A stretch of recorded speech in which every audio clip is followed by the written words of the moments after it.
அன்பான மாணவர்களே, இன்று நாம் 11ஆம் வகுப்பில் விலங்கியல் பாடத்தில் பாடம் 11 வேதிய ஒருங்கிணைப்பு என்ற பாடத்தில் நாம் பீனியல் சுரப்பி, பிட்யூட்டரி சுரப்பி, ஹைபோதலாமஸ் இவற்றை பார்த்து கொண்டிருந்தோம்.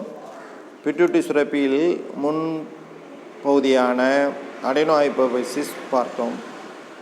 அடுத்து நாம் பார்க்கக்கூடிய பிட்யூட்டரியினுடைய பின்பகுதி நியூரோஹைபோஃபைசிஸ் என்று அழைக்கப்படுகிறது. பிட்யூட்டரியுடைய பின்பகுதி நியூரோஹைபோஃபைசிஸ். அந்த நியூரோஹைபோஃபைசிஸ் சுரக்கும் ஹார்மோன்கள் 2. அதாவது ஹைபோதலாமஸின் சுரப்பு, ஹைபோதலாமஸினுடைய நரம்பு சுரப்பு செல்களால் சுரக்கப்பட்டு இந்த 2 ஹார்மோன்களும் நியூரோஹைபோஃபைசிஸில் சேமிக்கப்படுகின்றன. அந்த 2 ஹார்மோன்களில் ஒன்று வாசோப்ரெசின், அதற்கு மற்றொரு பெயர் ஆன்டி டயூரிட்டிக் ஹார்மோன் ADH என்று அழைக்கப்படுகிறது. 2வது ஹார்மோன் ஆக்சிடோசின். இதில் முதல் ஹார்மோனான வாசோப்ரெசினை பற்றி பார்ப்போம். வாசோப்ரெசினுடைய மறுபெயர் ஆன்டி டயூரிட்டிக் ஹார்மோன். பெப்டைட் ஹார்மோனான ஆன்டி டயூரிட்டிக் ஹார்மோன் நெஃப்ரான்களின் சேய்மை சுருள் நுண்குழல் பகுதியில் நீர் மற்றும் மின் பகுப்பொருட்கள் இவற்றை மீள உறிஞ்சுவதை மேம்படுத்துகிறது. இதனால் சிறுநீர் மூலமாக நீரிழப்பு குறைகிறது.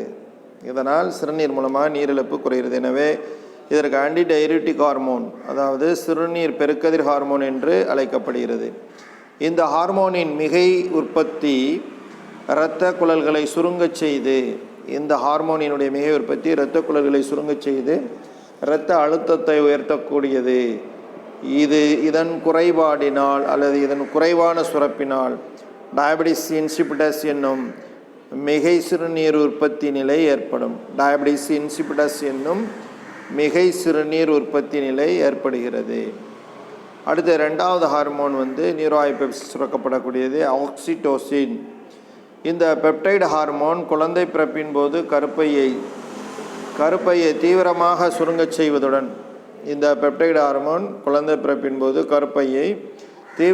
சுருங்கச் செய்வதுடன் பால் சுரப்பிகளில் பால் உற்பத்தி மற்றும் அதன் வெளியேற்றத்தை இது தூண்டுகிறது. இந்த ஆக்சிடோசின், இந்த ஹார்மோன், இந்த ஆக்சிடோசின் என்பதற்கு துரித பிறப்பு என்று பொருள்படும். இந்த 2 ஹார்மோன்களும் நியூரோஹைபோஃபைசிஸ் என்று சொல்லக்கூடிய அதாவது பிட்யூட்டரியினுடைய பின்பகுதியிலிருந்து சுரக்கப்படக்கூடியது. இப்போ இந்த 2 ஹார்மோன்களையும் பற்றி பார்க்கும் பொழுது, அதாவது வாசோப்ரெசினும் ஆக்சிடோசினும் 9 அமினோ அமிலங்களால் ஆனவை. வாசோப்ரெசினும் ஆக்சிடோசினும் 9 அமினோ அமிலங்களால் ஆனவை. ஒரே மாதிரியான அமினோ அமிலங்களை கொண்ட இவை 2 அமினோ அமிலங்களில் மட்டுமே இவை மாற்றமடைந்துள்ளன. எனினும் முற்றிலும் மாறுபட்ட உடற்சியலியல் விளைவுகளை இந்த ஹார்மோன்கள் ஏற்படுத்துகின்றன. வாசோப்ரெசினுடைய அமினோ அமில வரிசை எடுத்துக்கொண்டால் அந்த 9 அமினோ அமிலங்களில் முதலாவது சிஸ்டீன், அடுத்து தைரோசின், அதுக்கு அடுத்து 3வது பினைலலனைன், 4வது குளுட்டாமைன், 5வது அஸ்பார்ஜின், 6 சிஸ்டீன், 7 புரோலின், 8 ஆர்ஜினைன், 9 கிளைசின். இது வாசோப்ரெசினுடைய அமினோ அமில வரிசை. இதுமாதிரி ஆக்சிடோசின் அமினோ அமில வரிசை எடுத்துக்கொண்டால் இதே போல் வரும். 2 அமினோ அமிலங்கள் மட்டும்தான் மாறுது. Cysteine, tyrosine. தைரோசினுக்கு அடுத்து வாசோப்ரெசினில் பினைல் அலனின் இருக்கும். அதுக்கு பதிலாக இங்கே ஐசோலியூசின் ஒரு அமினோ அமிலம் இருக்கிறது. சிஸ்டீன், தைரோசின், அதுக்கடுத்து ஐசோலியூசின். இப்போ ஐசோலியூசினுக்கு அடுத்து வரக்கூடியது அலனைன், ஐசோலியூசினுக்கு அடுத்து வரக்கூடியது குளுட்டாமைன், அஸ்பார்ஜின், சிஸ்டீனுக்கு அடுத்து புரோலின், புரோலினுக்கு அடுத்து அர்ஜினைனுக்கு பதிலாக லியூசின் இருக்குது. அர்ஜினைனுக்கு பதிலாக ஆக்சிடோசினில் என்ன இருக்குது அப்படின்னா லியூசின் என்ற அமினோ அமிலம் இருக்குது. அதுக்கடுத்து 9வது கிளைசின். அப்போ அந்த 3வதுலையும் எட்டாவது காணப்படக்கூடிய இந்த 2 அமினோ அமிலங்கள் 3ல் வந்து இங்கே ஐசோலிசின் இருக்குது, 8ல் வந்து லியூசின் இருக்குது. அங்கே ஆசோப்ரைசினில் 3ல் ஃபினைலலனின் இருக்குது, 8ல் வந்து ஆர்ஜினைன் இருக்குது. இதை 2 அந்த ஹார்மோனுக்கும் அதனுடைய அமினோ அமில வரிசையில் உள்ள வேறுபாடு இதை இங்கே நம்ம காட்டியிருக்காங்க. இப்போ அடுத்து நாம் பார்க்கக்கூடியது வந்து அதாவது பீனியல் சுரப்பி. இந்த பீனியல் சுரப்பிங்கிறது வந்து எங்கே காணப்படுது அப்படின்னுட்டா மூளையில் அடிப்பகுதியில் காணப்படக்கூடிய ஒரு சுரப்பி, அதான் பீனியல் சுரப்பின்னு சொல்கிறோம். மனிதனில் எபிஃபைசிஸ் செரிப்ரை அல்லது கொனேரியம் என்றழைக்கப்படும் இந்த பீனியல் சுரப்பி மூளையின் 3வது வென்ட்ரிக்கிளின் கீழ்ப்பகுதியில், மூளையின் 3வது வென்ட்ரிக்கிளுடைய கீழ்ப்பகுதியில் அமைந்துள்ளது. இது பரன்கைமா மற்றும் இடையீட்டு செல்களானது. இது 2 ஹார்மோனை சுரக்கிறது, ஒன்று மெலட்டோனின், ஒன்று செரட்டோனின். இந்த மெலட்டோனின் வந்து உறக்கத்தையும், செரட்டோனின் வந்து விழிப்பையும் ஏற்படுத்துவதன் மூலம் நாள்சார் ஒழுங்கமைவுன்னு சொல்லக்கூடிய சர்க்காடியன் ரிதம் இயக்கத்தினை கட்டுப்படுத்துவதில் முக்கிய பங்கு வகிக்கிறது. மெலட்டோனினை பொறுத்தவரை மெலட்டோனின் உறக்கத்தையும் செரட்டோனின் விழிப்பையும் ஏற்படுத்துவதன் மூலம் நாள்சார் ஒழுங்கமைவு அந்த இயக்கத்தினை கட்டுப்படுத்துவதில் இது முக்கிய பங்கு வகிக்கிறது. அந்த நாள்சார் ஒழுங்கமைவத்தை சர்க்காடியன் ரிதம் சொல்கிறோம். இதனால் நம் உடலில் தூக்க விழிப்பு சுழற்சி முறையாக நடைபெறுகிறது. நம் உடலில் தூக்க விழிப்பு சுழற்சி முறையாக நடைபெறுவதற்கு காரணமான அந்த ஒரு நாளமில்லா சுரப்பி தான் பீனியல் உறுப்பு அப்படின்னு சொல்லக்கூடியது. மேலும் இந்த சுரப்பியானது பீனியல் சுரப்பியானது அதாவது இன உறுப்புகளின் பால் முதிர்ச்சி, இன உறுப்புகளினுடைய பால் முதிர்ச்சி கால அளவை நெறிப்படுத்துறது, உடலின் வளர்சிதை மாற்றம், நிறமியாக்கம், மாதவிடாய் சுழற்சி மற்றும் தடைகாப்பு செயல்கள் ஆகியவற்றிலும் இந்த மெலட்டோனின் தாக்கத்தை ஏற்படுத்துகிறது. அப்போ பீனியல் சுரப்பி சுரக்கக்கூடிய இந்த மெலட்டோனின் இன உறுப்புகளின் இனப்பெருக்க உறுப்புகளின் பால் முதிர்ச்சி கால அளவை நெறிப்படுத்துதல், உடலின் வளர்சிதை மாற்றம், நிறமியாக்கம், மாதவிடாய் சுழற்சி மற்றும் தடைகாப்பு செயல்கள் ஆகியவற்றிலும் இந்த மெலட்டோனின் தாக்கத்தை ஏற்படுத்துகின்றது. அடுத்த சுரப்பியானது தைராய்டு சுரப்பி. தைராய்டு சுரப்பி, இந்த தைராய்டு சுரப்பிக்கு முன்னாடி இந்த சர்க்காடியன் ரிதத்தை பற்றி சொல்லியிருக்காங்க. மெலட்டோனின் இரவில் சுரக்கக்கூடிய ஒரு ஹார்மோன். கண்ணின் விழித்திரையில் ஒளிபடும்போது, கண்ணினுடைய விழித்திரையில் ஒளிபடும்போது மெலட்டோனினுடைய உற்பத்தி குறைகின்றது. இந்த சர்க்காடியன் சுழற்சி நாள்சார் ஒழுங்கமைவு இயக்கம் இருக்குல்ல, இந்த சர்க்காடிய சுழற்சி இயற்கையின் ஒளி மற்றும் இருள் சார்ந்த 24 மணி நேர உயிரியல் செயல்கள் தொடர்பான சுழற்சியாகும். இதற்கு எடுத்துக்காட்டு தூக்க விழிப்பு சுழற்சி, உடல் வெப்பநிலை, பசி போன்றவையை சொல்கிறோம். அதாவது தூக்க விழிப்பு சுழற்சி, உடல் வெப்பநிலை, பசி போன்றவை இந்த அதாவது சர்க்காடிய சுழற்சின்னு சொல்கிறோம். இது நாள்சார் ஒழுங்கமைவு இயக்கம். இதற்கு உதாரணமாக தான் இந்த தூக்க விழிப்புணர்வு சுழற்சி, உடல் வெப்பம் மற்றும் பசியை சொல்கிறோம். இப்போ நம்ம அடுத்த சுரப்பியான தைராய்டு சுரப்பிக்கு போயிடும். தைராய்டு சுரப்பி என்பது இது ஓரிணை கதுப்புலை கொண்ட வண்ணத்து பூச்சி வடிவம் கொண்ட இந்த சுரப்பி மூச்சுக்குழலை சுற்றி குரல் வலைக்கு கீழே காணப்படுகிறது. இந்த தைராய்டு சுரப்பி ஓரிணை கதுப்புலை கொண்ட வண்ணத்தி பூச்சி வடிவம் கொண்ட இந்த சுரப்பியானது மூச்சுக்குழலை சுற்றி குரல் வலைக்கு கீழே அமைந்துள்ளது. இது நமது உடலில் உள்ள மிகப்பெரிய நாளமில்லா சுரப்பியாகும். இந்த தைராய்டு சுரப்பி நமது உடலில் உள்ள மிகப்பெரிய நாளமில்லா சுரப்பி. இதன் பக்க கதுப்புகள் இரண்டும், அதாவது ஓரினை கதுப்புகள் இருக்குல்ல, இந்த 2 கதுப்புகளும் தைராய்டு சுரப்பினுடைய 2 பக்க கதுப்புகள் இஸ்துமஸ் என்னும் மைய திசு தொகுப்பினால் இணைக்கப்பட்டுள்ளது. இது முன்புறத்தில் தான் இணைக்கப்பட்டிருக்கும். சரி, ஒவ்வொரு கதுப்பும், ஒவ்வொரு தைராய்டினுடைய பக்க கதுப்பும் பல நுண்கதுப்புகளால் ஆனது. இந்த நுண்கதுப்புகள் அசினி என்னும் ஃபாலிக்கிள்களால் ஆனது. அசினி என்பது இதை நம்ம என்ன சொல்கிறோம், ஒருமையில் அசினஸ் என்றும் பன்மையில் அசினின்னு சொல்கிறோம். அப்போ ஒவ்வொரு அந்த நுண்கதுப்பு, ஒவ்வொரு கதுப்பும் தைராய்டுடைய அந்த 2 கதுப்பில் ஒவ்வொரு கதுப்பும் பல நுண்கதுப்புகளால் ஆனது. நுண்கதுப்புகள் அசினி என்னும் ஃபாலிக்கிள்களால் ஆனது. இந்த அசினஸ் ஒவ்வொன்றும், அந்த நுண் ஃபாலிக்கிள் இருக்குல்ல, அந்த நுண்கதுப்புகள், இவை ஒவ்வொன்றும் சுரப்புத்தன்மையுடைய கனசதுர அல்லது தட்டையான எபித்தீலிய செல்களை கொண்டுள்ளது. ஒவ்வொரு சுரப்புத்தன்மையுடைய கனசதுர அல்லது தட்டையான, கனசதுர வடிவ அல்லது தட்டையான எபித்தீலிய செல்களை இவை சுவராக பெற்றுள்ளன. அந்த அசினஸினுடைய உட்பகுதி தைரோகுளோபுலின் என்னும் மூலக்கூறுகளால் ஆனது.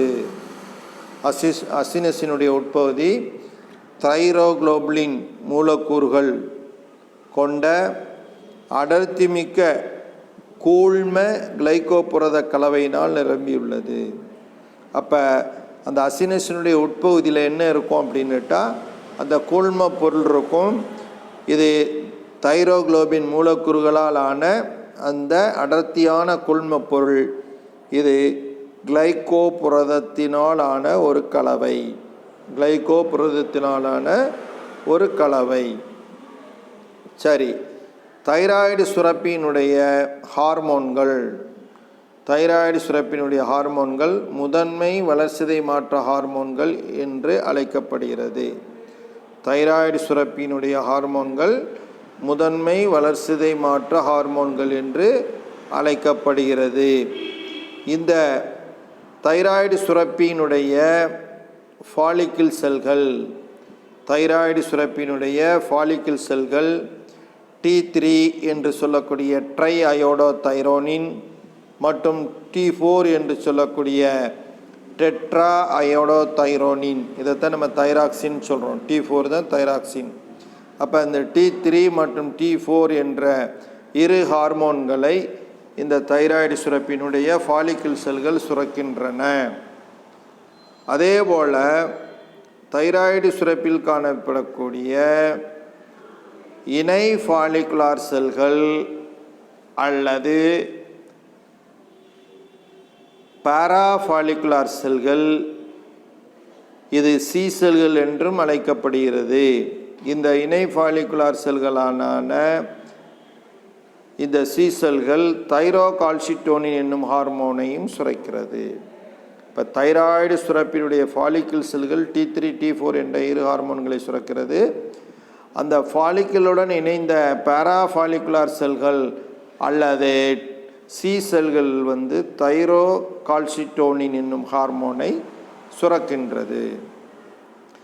தைராய்டு ஹார்மோனின் இயல்பான உற்பத்திக்கு, தைராய்டு ஹார்மோனின் இயல்பான உற்பத்திக்கு அயோடின் அவசியமானதாகும். ஹைபோதலாமஸில் இருந்து உருவாகும் தைரோட்ரோப்பின் விடுவிப்பு ஹார்மோன், TRHன்னு சொல்லக்கூடிய தைரோட்ரோபிக் ஹார்மோன் ரிலீசிங் ஃபேக்டர், தைரோட்ரோப்பின் விடுவிப்பு ஹார்மோன் பிட்யூட்டரி சுரப்பினுடைய முன்கதுப்பான அடினோஹைப்போஃபைசிஸை தூண்டி தைரோட்ரோப்பினை சுரக்கிறது. தைரோட்ரோப்பின்ங்கிறது தைராய்டு சுரப்பியை தூண்டிவிடும் ஹார்மோனை சுரக்கச் செய்கிறது. இந்த ஹார்மோன் தைராய்டு சுரப்பியை தூண்டி TSHங்கிறது பிட்யூட்டியில் அடினோஹைப்போஃபைசிலிருந்து சுரக்கப்படுகிறது. இது போய் தைராய்டு சுரப்பியை தூண்டி T3 T4 போன்ற ஹார்மோன்களை சுரக்கச் செய்கிறது. இப்போ நம்ம பார்க்கக்கூடியதில் இதில் தைராய்டு சுரப்பினுடைய அமைப்பை காமிச்சிருக்காங்க. தைராய்டு சுரப்பினுடைய இருப்பிடத்தை காட்டக்கூடிய இந்த படம். இதில் பார்த்தீங்கன்னா மேலே உள்ளது குரல் வளை பகுதி. இதை ஆக்சுவலாக இந்த பகுதி குரல் வளை பகுதி. இதுதான் தைராய்டு சுரப்பி. தைராய்டு சுரப்பில் 2 கதுப்பு இருக்குது பாருங்கள். இது ஒரு கதுப்பு, இது ஒரு கதுப்புன்னு 2 கதுப்பு. இந்த 2ஐ இணைக்கக்கூடிய இந்த பகுதியை தான் நம்ம இஸ்துமஸ் அப்படின்னு சொல்கிறோம். இந்த மேலே உள்ளது குரல் வளையில் தைராய்டு குருத்தெலும்பு இருக்குது. தைராய்டு குருத்தெலும்பு. அது கீழே தைராய்டு சுரப்பி இருக்குது. அந்த தைராய்டு சுரப்பி 2 கதுப்பை கொண்டிருக்கும். 2ல் நிறைய நுண்கதுப்புகள் இருக்குது. அதை தான் நம்ம அசினஸ் அல்லது ஃபாலிக்கல்னு சொல்கிறோம். அதுமாதிரி அதுக்கு கீழே உள்ள இந்த பகுதி இருக்குது பாருங்கள். இந்த பகுதி மூச்சுக்குழல் அப்படின்னு சொல்கிறோம். இதை மூச்சுக்குழல் பகுதி, மூச்சு குழல் பகுதி. சரி, இப்போ இதுக்குள்ள தைராய்டு சுரப்பி, அதில் உள்ள நுண்கதுப்புகள், அசினஸ் சொல்லக்கூடியது, அதனுடைய வெட்டு தோற்றத்தை இங்கே கீழே காமிச்சிருக்காங்க பாருங்கள். தைராய்டு சுரப்பியுடைய வெட்டு தோற்றத்தில் காமிச்சிருக்கல பாருங்கள். ஃபாலிக்கிள் செல்கள், தைராய்டு ஃபாலிக்கிள் செல்கள் தைராய்டு ஹார்மோனை சுரக்கிற மாதிரி காமிச்சிருக்காங்க. இதுதான் இந்த பகுதி தைராய்டு ஹார்மோன்கள் சொல்லக்கூடிய பகுதி. கூழ்மம் நிரம்பிய ஃபாலிக்கிள் செல்கள், ஜெல்லி போன்ற கூழ்ம பொருள் அது உள்ள அந்த ஒவ்வொரு அந்த ஃபாலிக்கிள்களுக்குள்ளேயும், சரியா, ஒவ்வொரு அசினஸ்குள்ளேயும் கூழ்மம் நிரம்பிய ஃபாலிக்கிள் இருக்குது. 2 ஃபாலிக்கிளுக்கு இடைப்பட்ட பகுதியை தான் ஃபேரா ஃபாலிகுலார் செல்கள் சொல்கிறோம். அதுதான் சி செல்கள்னு சொல்லக்கூடிய 2 ஃபாலிக்கிள்களுக்கு இடைப்பட்ட பகுதி பேரா ஃபாலிகுலார் செல்கள். அந்த பேரா ஃபாலிகுலார் செல்களில் என்ன சுரக்கப்படுது அப்படின்னுட்டா தைரோகால்சிட்டோனின் என்ற ஹார்மோன் சுரக்கப்படுகிறது. அப்போ மொத்தத்தில் தைராய்டு சுரப்பிக்குள்ள T3, T4 என்ற ஹார்மோன், தைரோகால்சிட்டோனின் என்ற 3 ஹார்மோன் சுரக்குது. அதில் அந்த ஃபாலிக்கிள் செல்கள் இருக்குல்ல, அது 2 ஹார்மோனையும், பேராஃபாலிகுலார் செல்கள் தைரோகால்சிட்டோனின் என்ற அந்த 3வது ஹார்மோனையும் சுரக்குது அப்படின்னு சொல்கிறோம். இப்போ இது அந்த தைராய்டு சுரப்பியினுடைய வெட்டு தோற்றம், இது தைராய்டு சுரப்பியுடைய முழு தோற்றம், இது அந்த ஃபாலிக்கிள்களை காமிக்கக்கூடிய படம். இதுக்கு முந்தினதில் நம்ம பார்த்தோம் பாருங்கள். இதில் தெரிந்து கொள்வதற்காக கொடுக்கப்பட்டுள்ள தைராக்சின் உற்பத்திக்கு அயோடின் அவசியம் அப்படிங்கிற மாதிரி சொல்லியிருக்காங்க. தைராக்சின் உற்பத்திக்கு அயோடின் அவசியம். இயல்பான அளவு தைராக்சின் உற்பத்திக்கு, இயல்பான அளவு தைராக்சின் உற்பத்திக்கு, தைராக்சின்ங்கிறது T4 ட்ரை அயோடோ தைரோனின்னு சொல்லணும். அதாவது டெட்ரா அயோடோ தைரோனின்ங்கிறது தான் தைராக்சின். T3 அப்படிங்கிறது ட்ரை அயோடோ தைராக்சின் சொல்லு, சரியா. அதில் மொத்தம் அதாவது 2 இது இருக்குது, T3, T4. அதில் இயல்பான அளவு தைராக்சின் உற்பத்திற்கு வாரத்திற்கு 1 மில்லிகிராம் அயோடின் தேவை. ஒரு வாரத்திற்கு 1 மில்லிகிராம் அயோடின் தேவைப்படுகிறது. அயோடின் பற்றாக்குறையை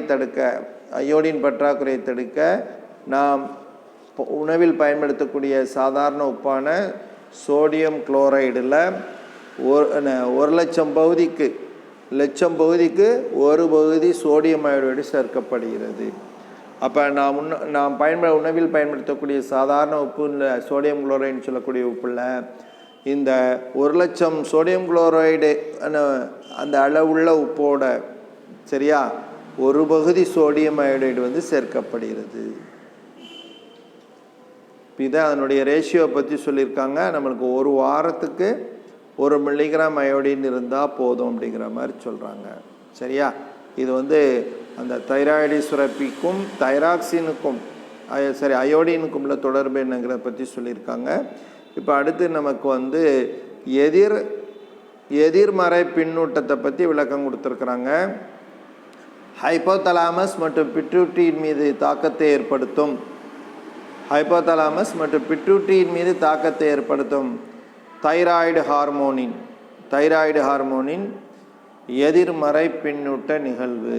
அந்த எதிர்மறை பின்னூட்ட நிகழ்வை காட்டக்கூடிய அந்த படத்தை என்ன விளக்கமாக கொடுத்துருக்காங்க பாருங்கள். ஹைப்போதலாமஸ்லேருந்து ஏரோவை பாருங்கள், பச்சை கலரில் இருக்குது. இங்கேருந்து போகிறது சிவப்பு கலர் இருக்குது. இங்கே கீழே கொடுத்துருக்காங்க பாருங்கள். பச்சை வந்து தூண்டும் விளைவு, சிவப்பு வந்து தடை செய்யும் விளைவு. அப்போ தூண்டும் விளைவில் பாருங்கள், ஹைப்போதலாமஸ் வந்து தூண்டப்பட்டு அங்கேருந்து என்ன வருது, அதாவது டிஆர்எஃப்னு சொல்லக்கூடிய தைரோட்ரோபிக் ஹார்மோன் ரிலீசிங் ஃபேக்டர், டிஆர்எஃப் வந்து ஹைப்போதலாமஸ்லேருந்து விடுவிக்கப்பட்டு பிட்யூட்டரியுடைய முன்பகுதியை போய் தூண்டி டிஎஸ்ஹெச்னு சொல்லக்கூடிய தைராய்டு சுரப்பியை தூண்டிவிடக்கூடிய ஹார்மோனை இது சுரக்க செய்யும். பிட்யூட்டரி சுரப்பிலிருந்து டிஎஸ்ஹெச் சுரக்கப்படும். இந்த டிஎஸ்ஹெச் போய் தைராய்டு சுரப்பியை தூண்டுது. தைராய்டு சுரப்பிலிருந்து தைராக்சின் மற்றும் தைராய்டு ஹார்மோன்கள் சுரக்கப்பட்டு அது இரத்தத்தில் வந்து குறிப்பிட்ட அளவு என்ன செய்யுது, சுரக்கப்பட்டு அது இலக்கு உறுப்புகளுக்கு எடுத்து செல்லப்படுது. இப்போ இரத்தத்தில் போதுமான அளவுக்கு தைராக்சின் சுரக்கப்பட்டு விட்டால் இங்கேருந்து வந்து என்ன தகவலானது நேராக ஹைப்போதலாமஸுக்கு அனுப்பப்பட்டு என்ன பண்ணும், அங்கேருந்து வெளியிடக்கூடிய அந்த வெளியீடு காரணி இருக்குல்ல, ரிலீசிங் ஃபேக்டர், அது வந்து வெளியிடுவது நிறுத்தப்பட்டுட்டா உடனே பிட்யூட்டரிக்கு செய்தி வந்து இந்த டிஎஸ்ஹெச்ங்கிற தைராய்டு சுரப்பியை தூண்டி விடு ஹார்மோனுடைய சுரப்பு நிறுத்தப்பட்டுச்சுன்னா தைராக்சின் வந்து, அதாவது தைராய்டு சுரப்பி அதனுடைய ஹார்மோனை நிறுத்திடும். இதைத்தான் நம்ம எதிர்மறை பின்னூட்டம்னு சொல்கிறாங்க. பச்சை கலரில் கொடுத்துருக்கிறதுக்குள்ள ஒன்றிலிருந்து ஒன்று தூண்டல் வந்து ஒரு குறிப்பிட்ட ஹார்மோனை வெளியிடுச்சு. ஹைப்போதலாமஸ்லேருந்து தூண்டல் வந்து பிட்யூட்டரிக்கு வருது. பிட்யூட்டரியிலிருந்து தூண்டல் வந்து எங்கே வருது அப்படின்னுட்டா தைராய்டு சுரப்பிக்கு வந்து இரத்தத்தில் வந்து தைராக்சினை வெளியிட செய்யும். ஆனால் தூண்டல் நிறுத்தப்படுது அல்லது சுரப்பு நிறுத்தப்படுதுன்னா சிவப்பு கலரில் கொடுத்துருக்கு பாருங்கள். தைராய்டு சுரப்பிலிருந்து நேர ஹைப்போதலாமஸுக்கும் அதுமாதிரி தைராய்டு சுரப்பிலிருந்து நேர பிட்யூட்டரி சுரப்பிக்கும் தகவல்கள் அனுப்பப்பட்டு அதனுடைய சுரப்பானது நிறுத்தப்படுது. இதை எதிர்மறை பின்னூட்டம் அப்படின்னு சொல்லக்கூடியது. சரி, இப்போ தைராக்சின் அல்லது டெட்ரா அயோடோ தைரோனின் T4 இதனுடைய பணி என்னங்கிறத கொடுத்துருக்குறாங்க. இதனுடைய பணி அது மாதிரி அடுத்து தைரோகால்சிட்டோனினுடைய பணி என்ன அப்படிங்கிறதும் கொடுத்துருக்குறாங்க. சரி, இப்போ T4 ஹார்மோனினுடைய பணி என்ன? அடிப்படை வளர்சிதை மாற்ற வீதம் பிஎம்ஆர்னு சொல்லக்கூடிய அந்த அடிப்படை வளர்சிதை மாற்ற வீதம் மற்றும் உடல் வெப்ப உற்பத்தியை இந்த T4ன்னு சொல்லக்கூடிய தைராக்சின் வந்து நெறிப்படுத்துகிறது. இது புரத உற்பத்தியை தூண்டி உடல் வளர்ச்சியை மேம்படுத்துகின்றது. அது மட்டும் இல்லாமல் எலும்பு மண்டலம் நரம்பு மண்டலத்துடைய வளர்ச்சி, இரத்த அழுத்தத்தை பராமரிப்பது, இரத்த கொலஸ்ட்ராலுடைய அளவை குறைப்பது, இதெல்லாம் எதனுடைய வேலை அப்படின்னுட்டா தைராக்சின் ஹார்மோனுடைய முக்கியமான பணி. சரியா? அப்போ உடலில் பார்த்தீங்கன்னா புரத உற்பத்தியை தூண்டி உடல் வளர்ச்சியை மேம்படுத்துவது, எலும்பு மண்டலம் மற்றும் நரம்பு மண்டலத்துடைய வளர்ச்சி, இரத்த அழுத்த பராமரிப்பு, இரத்த கொலஸ்ட்ரால் அளவை குறைப்பது ஆகியவற்றிற்கு தைராக்சின் வந்து முக்கியமானதாக இருக்குது. இரத்தத்திலுடைய இந்த தைராக்சினுடைய இயல்பான அளவு இனப்பெருக்க உறுப்பின் செயல்பாடுகளுக்கு மிகவும் அவசியமாக இருக்கிறது. அப்போ இரத்தத்தில் போதுமான அளவுக்கு தைராக்சின் சுரக்கப்பட்டால் மட்டும்தான் இனப்பெருக்க உறுப்புடைய செயல்பாடுகள் வந்து சரியானதாக இருக்கும். இப்போ அடுத்து வந்து தைரோகால்சிட்டோனின் பணியை பற்றி சொல்லியிருக்கிறாங்க. பேராஃபாலிக்கல் செல்களால் சுரக்கப்படக்கூடியது தைரோகால்சிட்டோனின். இது ஒரு பாலிபெப்டைடு ஹார்மோன். தைரோகால்சிட்டோனின்ங்கிறது ஒரு பாலிபெப்டைடு ஹார்மோன். இது இரத்தத்தில் உள்ள கால்சியம் மற்றும் பாஸ்பேட்டினுடைய அளவை நெறிப்படுத்துகிறது. இரத்தத்தில் கால்சியத்தினுடைய அளவை குறைத்து பாராத்தார்மோனுக்கு எதிராக இந்த கால்சிட்டோனின் செயல்படுகிறது. இது வந்து தைரோகால்சிட்டோனின் கால்சியம் மற்றும் பாஸ்பேட்டினுடைய அளவை நெறிப்படுத்துகிறது. இரத்தத்தில் கால்சியத்தினுடைய அளவை குறைத்து பாராத்தார்மோனுக்கு எதிராக இந்த தைரோகால்சிட்டோனின் வந்து செயல்படுகிறது. அதே போல் காய்டரை பற்றி சொல்ல போகும்போது, அதாவது ஸ்போராடிக் காய்டர் என்னும் முன்கழுத்து கலலை, அதாவது நம்ம உடலில் ஏற்படக்கூடிய இந்த தைராய்டு சுரப்பினுடைய குறைபாடுனால ஏற்படக்கூடிய ஒரு சில நோய்கள் சொல்லியிருக்காங்க. காய்டர், முன்கழுத்து கலனின்னு சொல்லுவாங்க. இந்த ஸ்போராடிக் காய்டர், எண்டமிக் காய்டர். எண்டமிக் காய்டருங்கிறது வந்து அயோடின் பற்றாக்குறையினால் ஏற்படக்கூடியது. அயோடின் நம்ம உணவில் சேர்த்துக்கிட்டோம்னா அது சரியாயிடும். ஆனால் ஸ்போராடிக் காய்டர் என்னும் முன்கழுத்து கலலை இது ஒரு மரபியல் நோய். இது வந்து ஒரு மரபியல் நோய். இது வந்து தைராக்சினாலேயோ அல்லது அயோடின் பற்றாக்குறையினாலேயோ ஏற்படும் நோய் அல்ல. ஸ்போராடிக் காய்டர் என்பது இது ஒரு மரபியல் நோய். இது வந்து தைராக்சின் அல்லது அயோடின் பற்றாக்குறையினால் ஏற்படுவது கிடையாது. இப்போ நம்ம இதுவரைக்கும் பார்த்தது 2 நாளமில்லா சுரப்பிகள் பார்த்துருக்குறோம். அதுக்கு முன்னாடி நம்ம பார்த்தீங்கன்னா ஹைப்போதலாமஸ் பார்த்துட்டோம், பிட்யூட்டரி பார்த்துட்டோம். அதுக்கடுத்து வந்து பீனியல் உறுப்பு பார்த்துருக்குறோம். இப்போ தைராய்டு சுரப்பி பார்த்துருக்குறோம். நம்ம அடுத்த வகுப்பில் வந்து நாம் பார்க்கக்கூடியது அதாவது பாராதைராய்டு சுரப்பியை நாம் பார்க்கணும். பாராதைராய்டு சுரப்பியில் நம்ம அடுத்த வகுப்பில் நாம் பார்ப்போம். நன்றி.